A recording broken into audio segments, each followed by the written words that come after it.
Alex should be here to celebrate his 17th birthday, but he's not.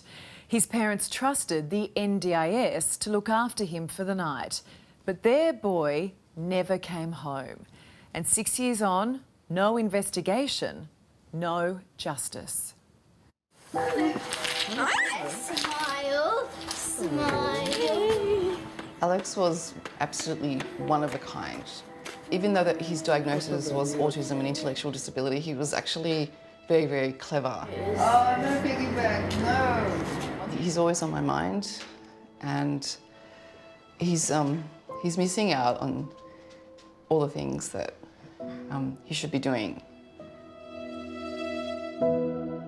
Since the sudden death of her son Alex 6 years ago, Sharon Braverman's been sleepwalking through her shattered life.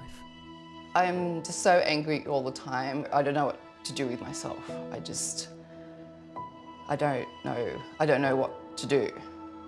I just want justice. Justice for Alex, because Sharon's son died while in the care of major NDIS provider Civic Disability Services, led by CEO and celebrated mountaineering lover Annie Doyle. She sat in the witness box in the Disability Royal Commission and said that she understands the family's grief because she is a mother. That is very insulting and ridiculous. Sharon and husband Dale trusted Civic to look after their son for a night at this respite home in Oatley, south of Sydney, 6 years ago. The cost of one-on-one care for Alex for one night, $1,500, paid by the NDIS to Civic.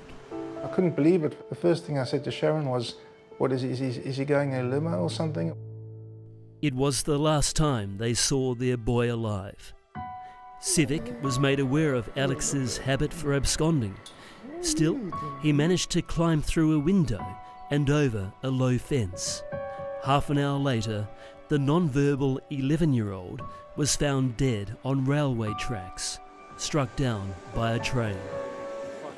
I just can't believe that a disability provider would leave windows unlocked and open. The New South Wales coroner found the tragedy was entirely preventable.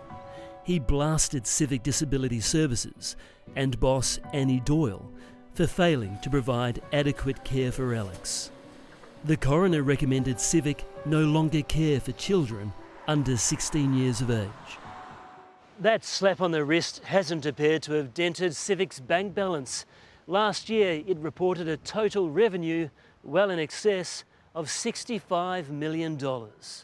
Placing Civic near the summit of Australia's NDIS providers, on the shoulders of its Mount Everest scaling CEO. She's an absolute disgrace. I cannot believe that she is still the CEO. Someone who is responsible for creating the climate within an organisation that results in the entirely preventable and negligent death of a child needs to resign. Now, the NDIS Commission has told Sharon it won't investigate or reprimand Civic Disability Services. We are deeply sorry for your loss, and I apologise for the delay in responding.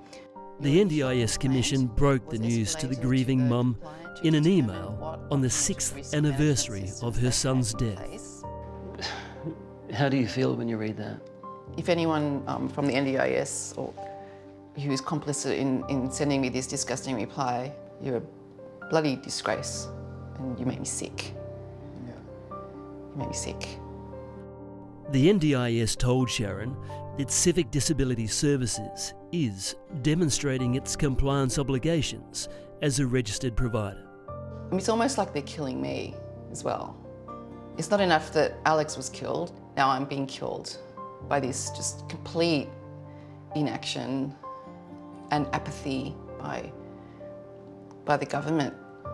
Sharon and Dale are appealing to NDIS Minister Bill Shorten to reconsider taking action against the provider. They haven't paid any fines, they haven't faced any consequences, no one in the board's left. They're just continuing. It just sickens me. to the core. I don't understand it. You'll find a place to call home. Civic might have satisfied the NDIS Commission that it provides a safe environment for its clients now. But during the inquest, the coroner doubted Miss Doyle's ability to drive meaningful change at the provider. It was tragic and it was an accident. It was fairly clear from the findings, was it not, that it was preventable? You agree with that? The coroner did say that. Before Alex's final day at the respite home, Civic received a $33,000 government grant to raise the height of the fence. No fence work was ever carried out, and no explanation was given as to where that money was spent. I think the reality of it is that for them it's a business model. It's probably done at the lowest possible cost so that they can make the maximum possible profit. Civic Disability Services boss Annie Doyle declined an interview. In a statement on behalf of the CEO, the provider conceded it can always seek to do better. The only punishment so far inflicted on Sharon and Dale. Their remaining hope for justice now in the hands of the NDIS minister. They say, time is a great healer. Yeah, I've heard that, but in this case, it's not, because it actually gets worse with time because he's missing out on more and more things. It's really, really hard. Please don't sweep my child's death under the rug. A child dies in care and nothing happens.